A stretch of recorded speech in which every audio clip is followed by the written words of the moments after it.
Bom dia, pessoal. Então, vamos começar então aí a nossa palestra sobre sistemas de busca aí, né? Vamos falar um pouquinho sobre esse tema aí que é bem legal. As buscas que estão presentes aí no nosso dia a dia, né? Então, para mostrar um pouquinho sobre o que nós vamos ver hoje aqui na apresentação. Então, vamos começar com uma motivação para mostrar, para tentar introduzir um pouco sobre o tema, dar um pouco sobre o contexto, os principais problemas que a gente enfrenta, né? Depois nós vamos um pouco mais a fundo nos fundamentos e vamos tentar trazer 3 soluções bem legais. Uma utilizando o banco de dados relacional, uma com uma solução totalmente nativa em Go, e no final a gente vai fazer um bate-papo aí sobre escalabilidade, aí, que eu espero que seja bem legal. Então, para iniciar, vamos tentar aqui ilustrar a magia dos sistemas de buscas. Então, provavelmente aqui, todo mundo aqui já fez alguma busca muito maluca em algum aplicativo, no Google, ou algum site qualquer, e magicamente apareceu um resultado sem você estar esperando. Aí, esse exemplo aqui foi muito legal, que eu vi no Twitter outro dia. A pessoa pensou, shoulda stay, shoulda go, letra no Google lá, e foneticamente faz todo sentido, mas se você for ver o resultado, às vezes não tem nenhum match exato assim, com a busca, né? E magicamente o usuário consegue encontrar, às vezes, somente assim, por ter um sentido assim, do som, né, do que ele está querendo buscar, de fato, e tudo mais. E, magicamente, o sistema de busca consegue encontrar isso, né? Então, mesmo não tendo exatidão, por aproximação, ele consegue encontrar esse resultado. E, muitas vezes, você pode utilizar também uma busca bem simples. Por exemplo, você pode utilizar pequenos termos, como, por exemplo, Go Brasil Evento. E vai aparecer o quê? A GoFercon, que é o evento que nós estamos aqui hoje, não é mesmo? Então, um usuário, se ele souber otimizar bem, saber com o que ele está querendo buscar, com pequenos termos, ele consegue encontrar com exatidão aquilo.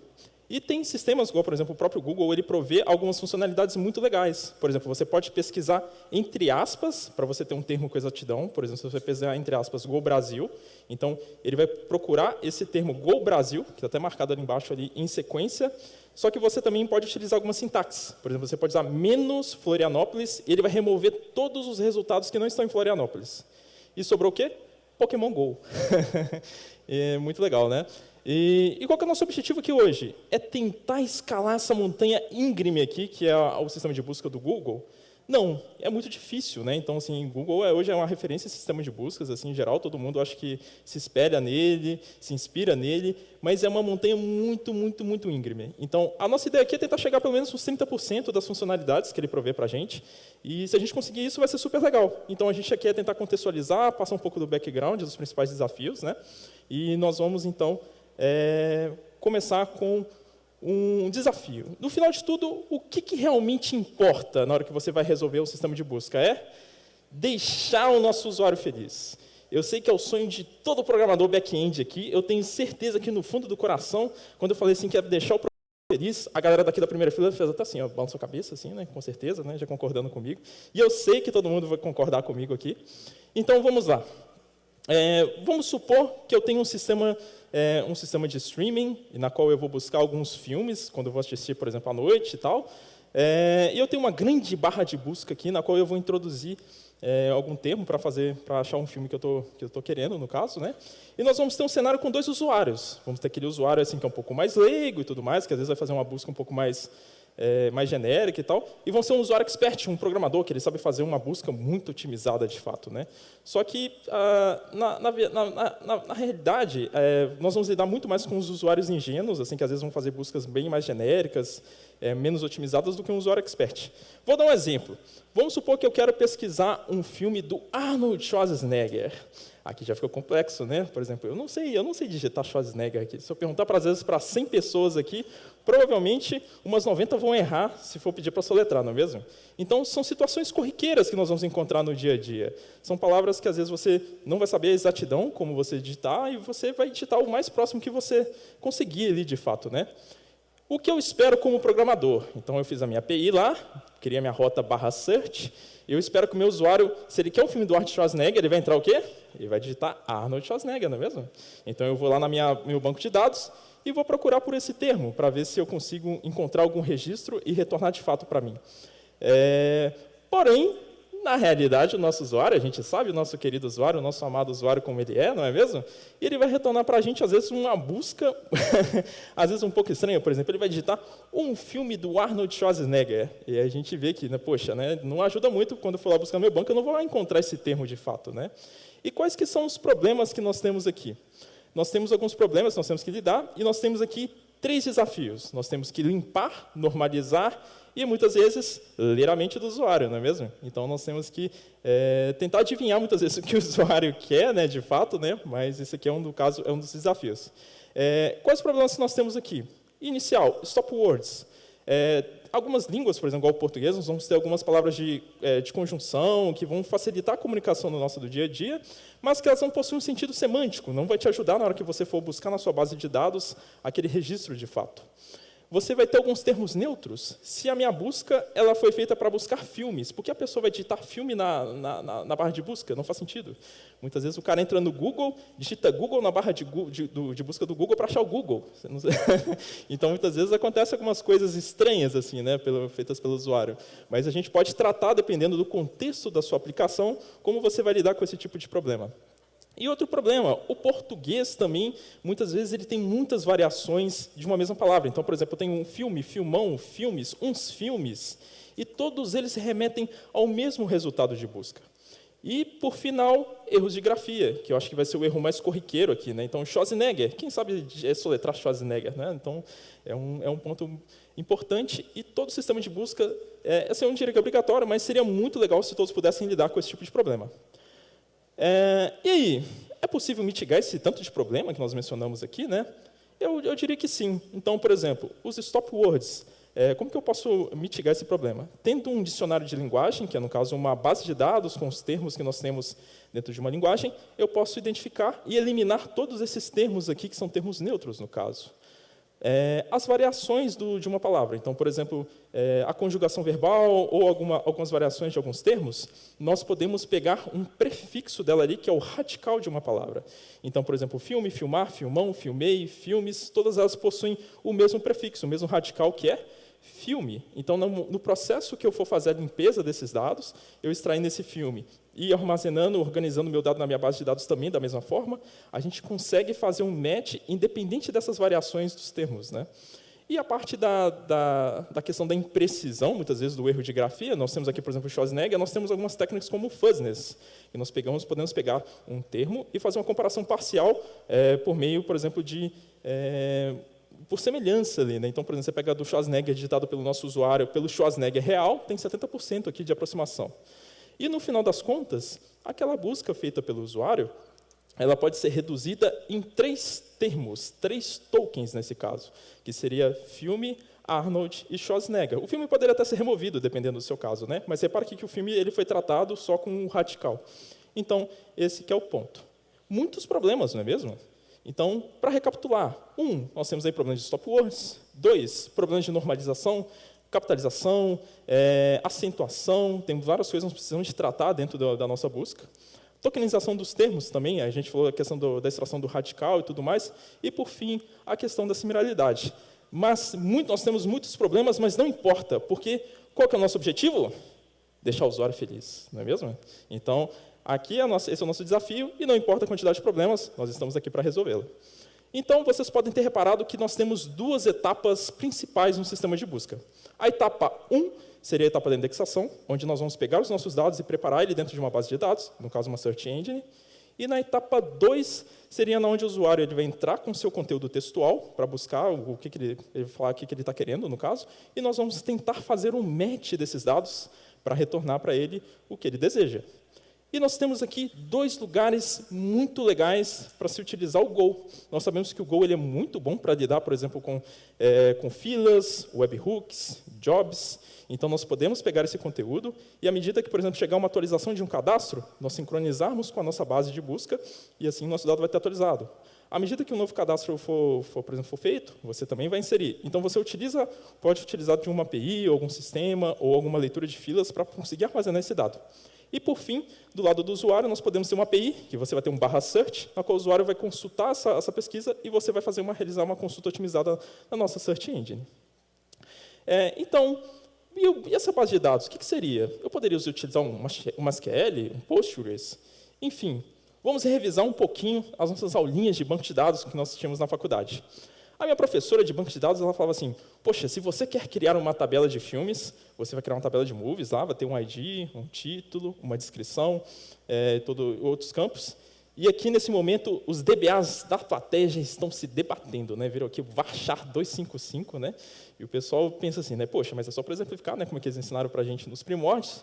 E a minha professora falava assim, se você quer fazer uma busca para encontrar esse dado dentro do seu banco, você vai fazer um select asterisco from movies, aí você vai ter essa condição aqui, where title like, aí você passa essa expressão entre porcentagens, na qual eu estou buscando a substring Arnold, não é mesmo? Porém, se você utilizar esse ambiente de produção, vai explodir. Você vai ter um grande problema de performance, você vai ter que percorrer muitos dados para poder localizar, e não é nada performático. Então, não é uma solução que você vai poder utilizar em ambiente produtivo. E, além disso, e aquele tanto de problemas que nós mencionamos? Não resolveu nenhum desses problemas, não é mesmo? Então, pergunto, e aí o nosso querido usuário, ele está feliz? Não está feliz, porque o nosso objetivo é deixar o nosso usuário feliz, não é mesmo?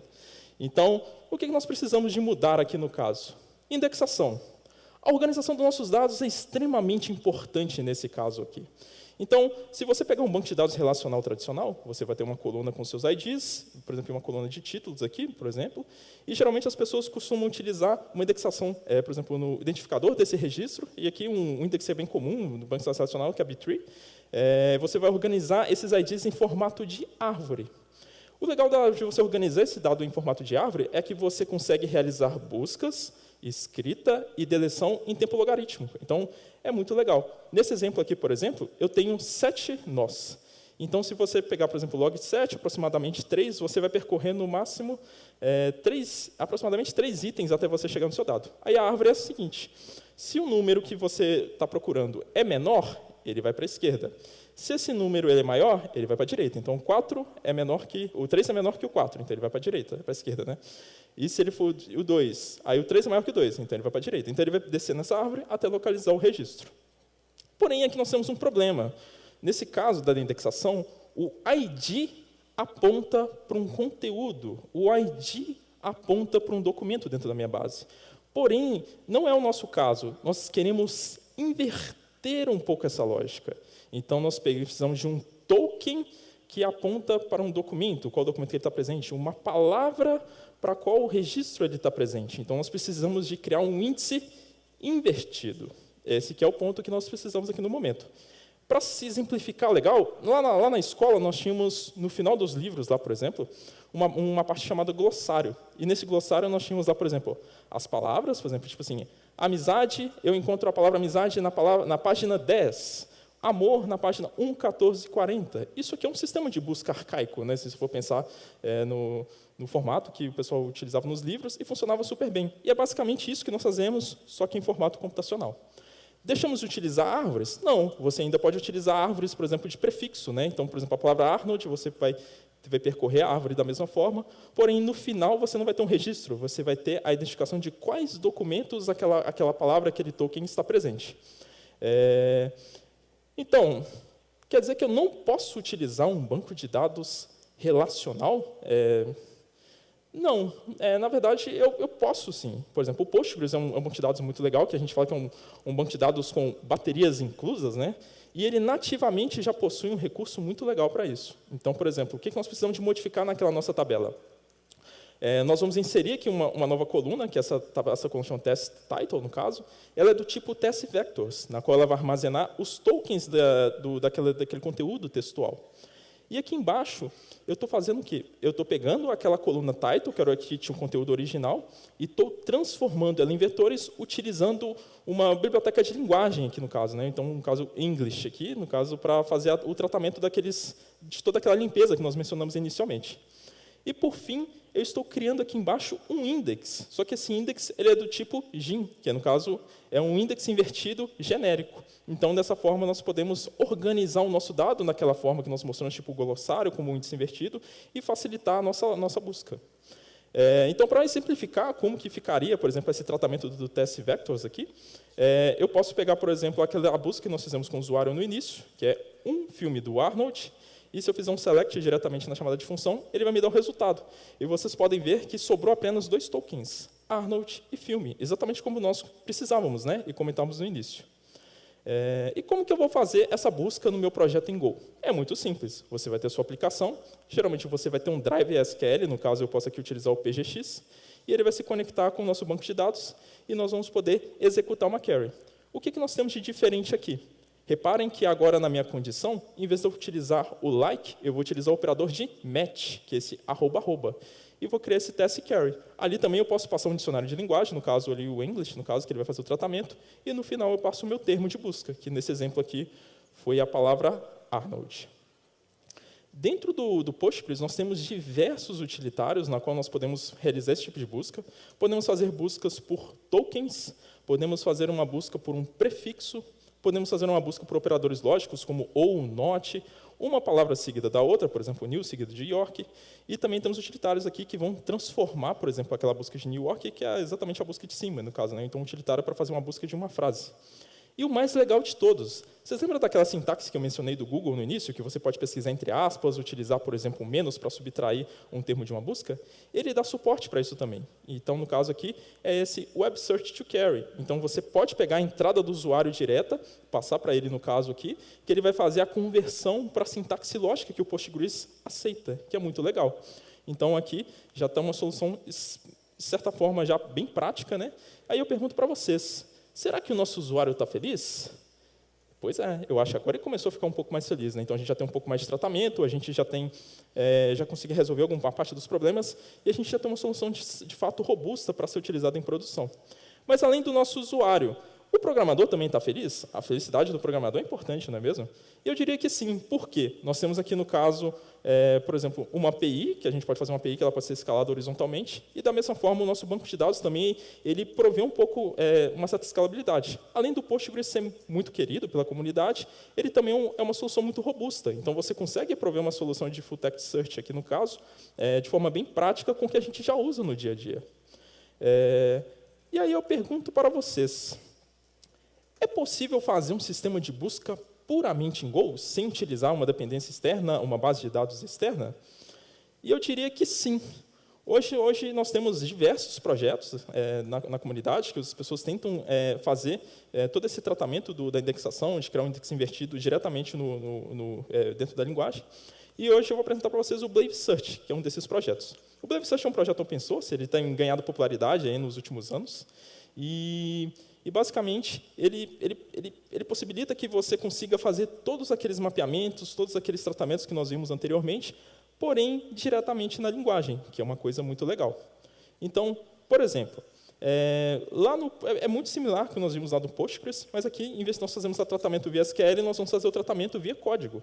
Então, nós estamos criando aqui um mapeamento.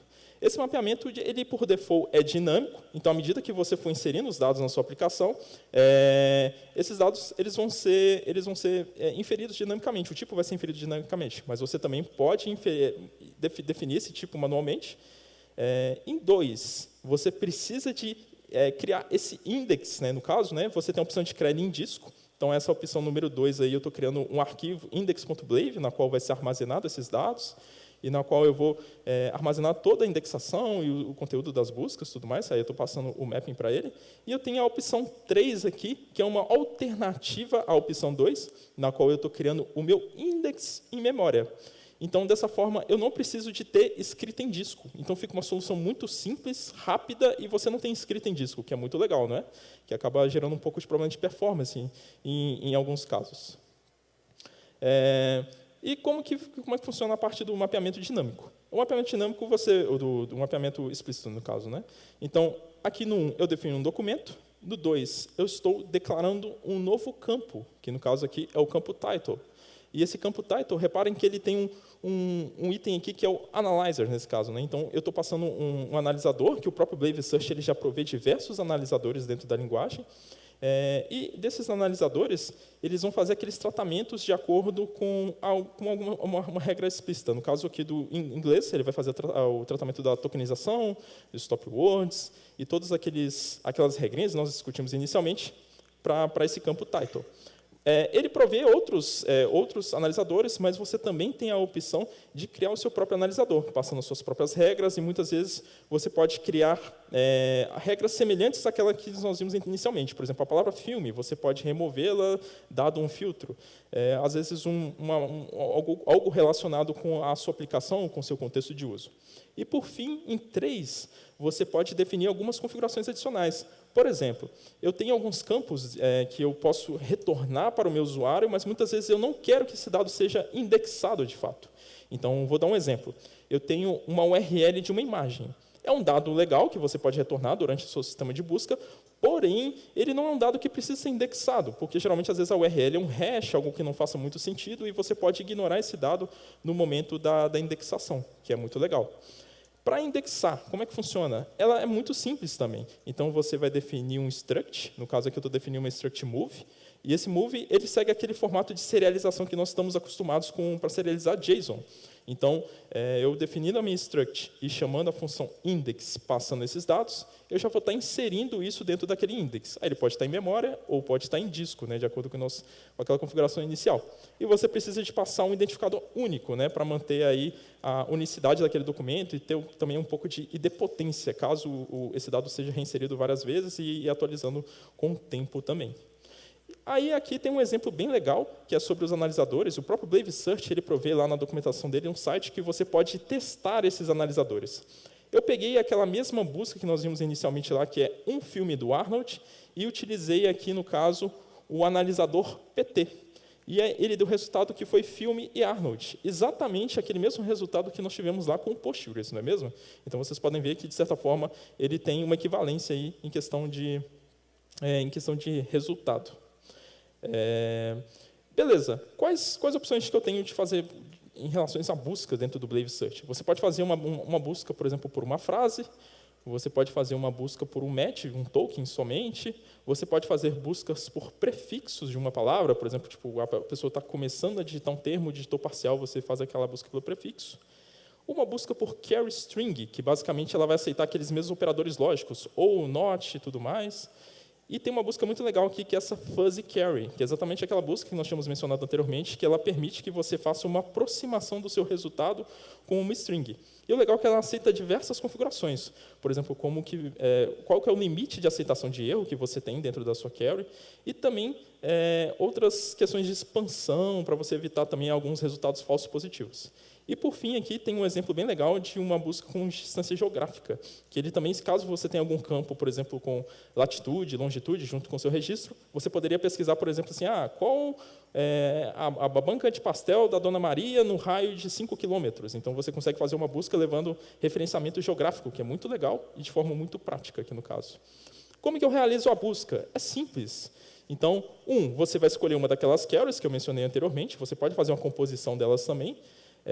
E 2, ela vai te retornar um slice com os resultados no formato MapString Interface. Dado isso, de acordo com a sua aplicação, você vai fazer todo esse tratamento e vai fazer o retorno para o usuário de acordo com o contexto. Você pode retornar um JSON para ele, numa API, você pode renderizar um HTML, você pode fazer diversas coisas de acordo com o seu contexto de uso. Mas é bem simples, não é mesmo? E uma coisa muito legal, por exemplo, eu estava fazendo alguns testes durante que eu estava realizando a apresentação e alguns outros projetinhos também. Uma instância com aproximadamente 100K de registros indexados consome aproximadamente 500 megas assim, de memória, né? Isso indexando tudo em memória. Então, você consegue indexar tudo em memória sem ter muito trabalho, com bastante fluidez e economizando bastante recurso também, né? E dependendo se a sua base for bem pequenininha, igual, por exemplo, em alguns casos menores, igual tem um sistema de busca de um blog, por exemplo, ele estava consumindo só 50 megas de memória, mantendo tudo em memória, né? Que isso é uma coisa bem legal. E aí, nosso programador está feliz agora também? Eu acho que sim, né? Então, a gente tem uma solução bem legal aqui, né? Na qual a gente pode utilizar puramente Go para resolver um problema de busca, que é bem interessante. Porém, ainda nosso problema não acabou. E se esse problema crescer? E se eu tiver milhões, bilhões de registros na minha base de dados? Então, aqui a gente começou a ter um problema de escala, não é mesmo? E o que muda? Basicamente, quando a sua aplicação ela começa a ter uma escala maior que o convencional, nós vamos começar a enfrentar alguns probleminhas. Por exemplo, Se a minha base de clientes, ela, por exemplo, assim, ou a base da sua aplicação e tudo mais, ela recebe uma quantidade considerável de escrita, e da mesma forma você tem uma considerável tem um número muito grande de buscas também nessa base de dados, você vai acabar tendo que isolar, porque muitas vezes a leitura e a escrita elas se colidem porque começa a gerar um pouco de lock, principalmente em banco de dados relacional. Então você vai ter que isolar essa base de dados para você manter um index muitas vezes um pouco mais leve aqui na escrita, manter essa base às vezes até um pouco mais barata de ser trabalhada, e você vai ter que trabalhar com alguma coisa para trabalhar na sincronização dessas duas bases aqui no caso, né?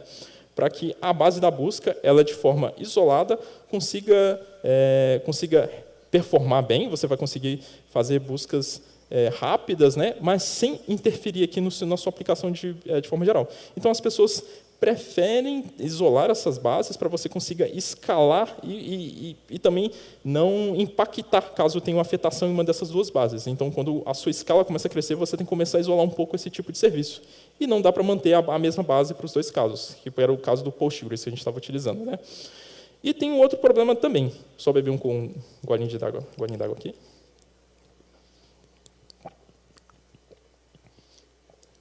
Que é a questão da limitação física. Então, vamos supor que eu tenho, por exemplo, uma base com bilhões de registros e essa base tem, sei lá, 5 terabytes de dados. Nós começamos a ter um pouco de limite físico. Então, se a minha máquina virtual ela tem, por exemplo, 1 terabyte de espaço em disco, eu não posso armazenar todo aquele dado em uma única máquina virtual, em um único disco. Então, eu vou ter que começar a fragmentar esse dado em colocar em pequenos fragmentos, e muitas vezes você vai ter que replicar esse dado para ter disponibilidade também, porque a gente não quer que o nosso usuário fique sem acessar o nosso sistema de busca. E aí que entra o nosso amigo Elasticsearch. O Elasticsearch aqui, por que eu selecionei ele? Puramente por popularidade. Assim, eu acho que ele é a solução acho, mais popular, assim, eu acho, entre o pessoal hoje em dia, principalmente quando nós estamos falando de sistemas back-end, porque muitas vezes o pessoal utiliza também para ingestão de logs e outras soluções, ele acaba sendo uma solução bem prática e presente no dia a dia. Porém, poderia ser diversas outras plataformas que nós temos hoje. Nós temos, por exemplo, o OpenSearch, o Phoenix, o TypeSense, Metasearch, o Sola, o Lucene também, né, que o Elasticsearch e o Sola acabam sendo derivados deles. Alguns são feitos até em C++, que é um pouco mais otimizados. Outros têm uma licença open source muito mais aberta em relação ao Elasticsearch. Então, assim, são diversas opções que nós temos. Qualquer uma delas aqui nós vamos ter uma entrega bem legal em relação a funcionalidades e outras coisas, e outros recursos também que nós discutimos anteriormente. Mas aqui, no caso, nós pegamos o Elasticsearch mais por questão de popularidade. E quando nós lidamos com esse tipo de projeto, é muito similar àquele clássico problema, não sei se vocês já viram essa piadinha do JavaScript, mas você tem o livro JavaScript, que é uma cepa de livro desse tamanho, e você tem um JavaScript, as melhores partes, que é um livrinho fininho, assim. Então, é da mesma forma. Quando você pega uma plataforma muito robusta, como essa do Elasticsearch, você vai acabar utilizando, geralmente, sei lá, 20% dos recursos que essa plataforma vai prover, e da mesma forma os outros projetos também. Mas vai depender do seu caso, aí você fica livre para escolher depois, mas vocês vão ver que elas possuem praticamente as mesmas funcionalidades. E entra outra pedra no sapato, que o pessoal do Go gosta de bater nessa pedra, né? O Elasticsearch ele é feito em Java, então a gente sabe que a JVM, apesar dela ela performa bem, é uma solução rápida, mas consome muito recurso, muito recurso. Então, se você for manter, por exemplo, um cluster do Elasticsearch em produção, vocês vão ver que vai ter um consumo considerável de recurso. E, por exemplo, assim, eu estava fazendo alguns testes, assim, só para você pegar pela documentação lá, para você manter uma instância sozinha, assim, sem muito recurso nem nada, sem carga de requisição e tudo mais, ele sozinho gasta 1 GB de memória, só para respirar, só para existir dentro da sua máquina, ele vai consumir 1 GB de memória. E à medida que você tendo carga, for recebendo mais dados, esse consumo vai crescer. E nós sabemos que recurso é dinheiro, né, pessoal? Então, a gente tem que preocupar com isso quando nós vamos fazer as nossas escolhas, né, dentro dos nossos projetos. E esse tipo de coisa pesa, de certa forma. Mas dinheiro não é problema, porque qual que é o nosso objetivo? deixar o nosso usuário feliz, não é mesmo? Então, dinheiro não é problema para a sua empresa, para o seu chefe, né? Você fala assim, não, chefe, o meu problema aqui é deixar meu usuário feliz. E como é o sonho de todo programador back-end, a gente vai deixar o nosso usuário feliz. A solução aqui vai ser muito similar ao que nós tínhamos lá com o Postgres. Então, nós temos aquela etapa de indexação, na qual nós vamos inserir os dados dentro do nosso index aqui. Vamos fazer todo aquele tratamento. Você pode utilizar webhooks, filas, jobs e outros mecanismos de sincronização. E o Go vai ser utilizado aqui para fazer essa consulta no Elasticsearch. Então, ele vai conectar na nossa base do Elasticsearch e vai realizar essas consultas e retornar para o usuário da mesma forma que nós vimos lá no Postgres. Qual é a grande diferença aqui, quando nós estamos pegando uma solução mais robusta, como um daqueles projetos que nós mencionamos? É que nós conseguimos organizar o nosso dado em formato de cluster, que é muito legal, porque nós vamos ter resiliência e disponibilidade. Repare que aqui nós temos um index, e esse index está fragmentado em 3 partes, A, B e C. O nosso dado está fragmentado, então tem 3 fragmentozinhos aqui do nosso dado, e para cada fragmento nós temos uma cópia. Então, nós temos aqui o A e o A', o B, B', C, C'. E para cada um desses dados, então, nós temos uma cópia deles. O que isso me traz de garantia? Se eu perder um nó do meu cluster, eu ainda consigo ter uma cópia de cada dado em outro nó, por exemplo, desse cluster. Então, tendo a perda de um nó, tendo a perda de uma máquina, eu ainda consigo ter disponibilidade, meu serviço continua funcionando normalmente, e caso esse nó volte em algum momento, eu consigo recuperar esses dados e muitas vezes replicar de novo. E isso também provê uma escalabilidade mais facilitada, que você consegue replicando os dados de forma muito prática entre esses nós. E o Elasticsearch ele provê isso para a gente, que é muito legal. E como que vai funcionar o consumo? O consumo você tem 2 formas, no caso. A primeira forma é utilizando a lib oficial do Elasticsearch. Ela tem uma forma programática, ela é meio feia a sintaxe, assim vocês vão reparar no geral, mas ela é muito prática. E vocês também têm a opção de fazer a requisição diretamente no Go. Vocês podem utilizar o cliente HTTP para fazer uma requisição. Aí o pessoal aqui já começa a tremer novamente aqui, né? Fazer um get com body, né? Geralmente o pessoal não gosta muito aqui, não é muito semântico, né? Mas aqui você pode passar, por exemplo, a requisição do Elasticsearch via uma requisição HTTP normalmente também, vai funcionar normalmente. Que no final dos panos, essa aqui vai acabar virando aquela ali. E para fazer o mapeamento, similar ao que nós vimos lá do Postgres também, do Blave Search, aqui nós também temos a opção de criar um mapeamento. Então, na hora que você for criar o seu index, você pode fazer aqui, passar esse objeto mapping, e você vai estar aqui mapeando, no caso, um title para um tipo text, nesse caso. E você teria outros tipos também lá, que tem suporte dentro do Elasticsearch, que é bem legal. Aqueles tratamentos que nós vimos lá de stop words, de radicalização dos dados, né? Nós também podemos definir isso nas configurações. O Elasticsearch tem uma configuração vasta de filtros e analisadores, você pode customizar da forma que você preferir. E aqui, no caso, nós temos a questão dos stop words Brazilian, no caso, o português brasileiro, né? Ele vai fazer esse tratamento para a gente. E esse stemmer aqui, que seria daquele da radicalização, para extrair o radical da palavra, né? Então, aqui, como exemplo de configuração, você pode passar aqui um tokenizador e aqui os filtros, né? Tipo assim, para tirar lowercase, aí stop words, stemmer, enfim. É bem vasta assim, a configuração que você pode fazer. E outra coisa legal, que é similar ao Blave Search, ele provê para a gente também uma rota na qual você pode analisar, você pode testar um analisador e ver como vai ser o resultado. Peguei aquele mesmo exemplo que nós fizemos inicialmente nas 2 soluções iniciais, que é um filme do Arnold. E ele retornou para mim exatamente os mesmos tokens, que no caso aqui é filme e Arnold. E, além disso, ele tem outros tokenizadores bem mais avançados. Por exemplo, aqui você pode utilizar o Ngram.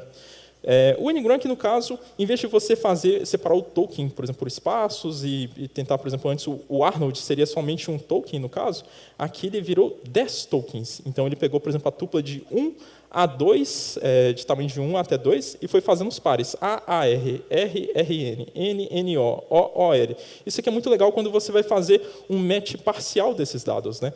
E você consegue fazer um maior número de combinações de match dentro de uma string e você consegue fazer uma inferência muito maior. Mas aqui aumenta consideravelmente o seu tempo de processamento.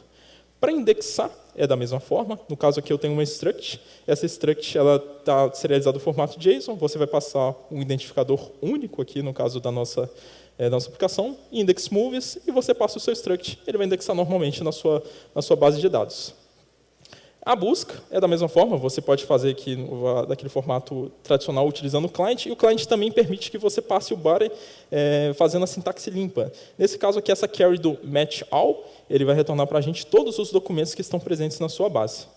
E as buscas são diversas também. Você pode fazer buscas por tokens, você pode fazer a busca por prefixo, por uma frase, carry string. O carry string aqui ele é bem legal, que nós temos aqui, por exemplo, aqueles operadores lógicos, e também você aceita uma sintaxe bem legal. Por exemplo, você pode passar um till, e aqui está aquele till 5, ou seja, eu posso aceitar até 5 letras de diferenciação aqui, então eu consigo fazer um match parcial aceitando até 5 letras de erro dentro da minha busca, né? E, de certa forma, é muito legal. E aqui, por fim, tem o Simple Carry String, que é exatamente aquele sintaxe de dados, aquela sintaxe de busca que nós vimos lá do Google, né? Você pode fazer a busca por aspas, utilizar um menos para remover um token de um resultado de busca, um mais para incluir aquele resultado na busca, e ele vai fazer aquela conversão e vai tratar para a gente o resultado no final. Além disso, você pode fazer combinações de carries, que é uma coisa muito legal. Então, você tem carries mandatórias, carries não mandatórias, filtros e carries opcionais. Então, aqui é legal que você pode fazer o quê? Você pode pegar uma busca extremamente leve, com tratamentos, por exemplo, de fuzziness, de aproximação, e colocar com uma carry obrigatória. Então, assim, ele vai ser a carry obrigatória vai ser uma carry bem mais leve, que vai aceitar bastante coisa. Mas as carries opcionais, você pode colocar uma carry de prefixo, uma carry exata, na qual vai valorizar o resultado da sua busca, e você vai conseguir ranquear melhor esses resultados e evitar ter um pouco de falsos positivos. E o legal, o book carry ele pode ser alinhado. Você pode ter um book carry dentro de um book carry e isso vira infinitas possibilidades. Não que deva fazer isso, né, pessoal? Mas você pode ter uma gama de possibilidades muito legais. E essa é uma dica. Combine diferentes buscas. Buscas exatas, buscas aproximadas, fuzziness, prefixo, e você consegue obter um resultado muito legal e prover um resultado muito legal no seu sistema de busca. Dicas finais. Infelizmente, 80% dos seus problemas vai ser um problema de infraestrutura. Então, para manter esse tipo de aplicação é dolorido, assim, sabe? Então, principalmente quando você tem um cluster e você quer manter isso em produção, principalmente o time de operação é o que vai mais demandar trabalho para manter esse tipo de aplicação no ar, principalmente quando você pega soluções mais robustas como o Elasticsearch, dá muito problema, galera. E assim, 80% do seu esforço vai ser infraestrutura. 15% eu diria que vai ser experimentação.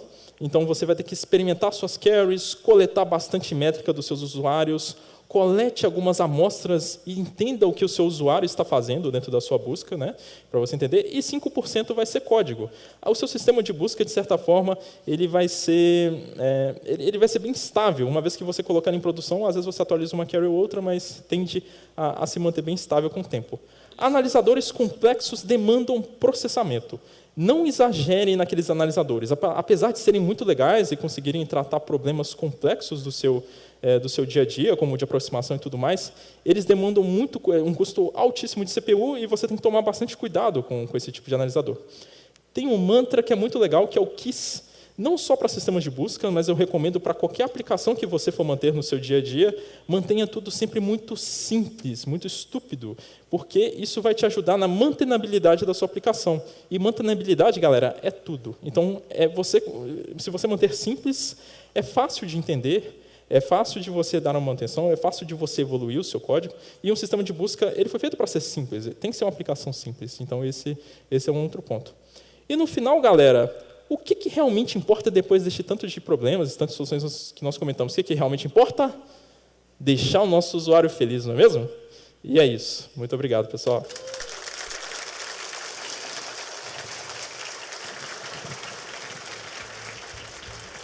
É assim, né? Quando a palestra é boa, eu estou do outro lado.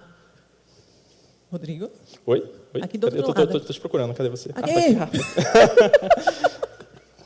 Quando a palestra é boa, a gente nem precisa pedir palmas, porque a galera, assim, não estou falando nada. Vocês estavam meio sonolentos ontem, na verdade, né, eu acho. Estou achando isso. Vocês curtiram a palestra do Rodrigo? Foi legal, né? Uhul! Meu Deus, você trouxe caravana? Pô, tem a caravana aí do Mercado Livre aí, ó. Cadê a galera do Mercado Livre aí, ó? Aí, ó. Caraca, hein? Compraram um lotão.